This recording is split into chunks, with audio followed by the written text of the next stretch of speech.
So I've been playing D&D for about 8 years now. Yeah, and I always wanted to. Like, I remember when I was a little kid, I wanted to because of the TV show, you know, the cartoon, everyone. But I didn't know anyone who did it. And I remember going to the library and like getting out one of their first, it must have been like one of the first editions back in the early 80s, right? To figure out how you could play this thing, and being completely flummoxed by the descriptions and how you would even go about doing it, you know. So I never did play. And then a friend of mine said that he had a friend who was a DM and was sort of thinking about maybe doing a game, and I was like, fuck yes, and manned up. And that was, yeah, about 8 years ago, about 2018. Yeah, and I've been playing ever since with that crew of people, 2 of whom are in the show now. I put a call out in social media and various places. I was like, who wants to be a DM for a live Fringe game? Do a one shot, see how it goes. I want to do an ongoing campaign, you know.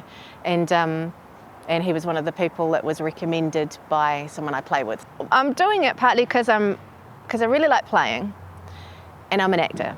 And I was really curious about how those 2 things would inform each other, and how having the audience watching would kind of focus us on telling the story and give it that extra energy, you know? Because when you're a performer, it's kind of like you've got an extra 10% of your brain that only switches on when there's an audience there, in a way. You know, that having that energy from them kind of makes you go above and beyond and be a bit more than you normally would. Yeah, and just stay focused too. Like there's a lot less of the, you know, like we have casual conversations about all sorts of shit when we're at the table at home, but we're not going to do that when we're doing it as a show. But it is still very much just a game. So it's kind of finding that sweet spot between the 2 things. Yeah. And we've only done a couple of shows, so we're still finding it, I think. I think it is, I really think it is like an emerging art form.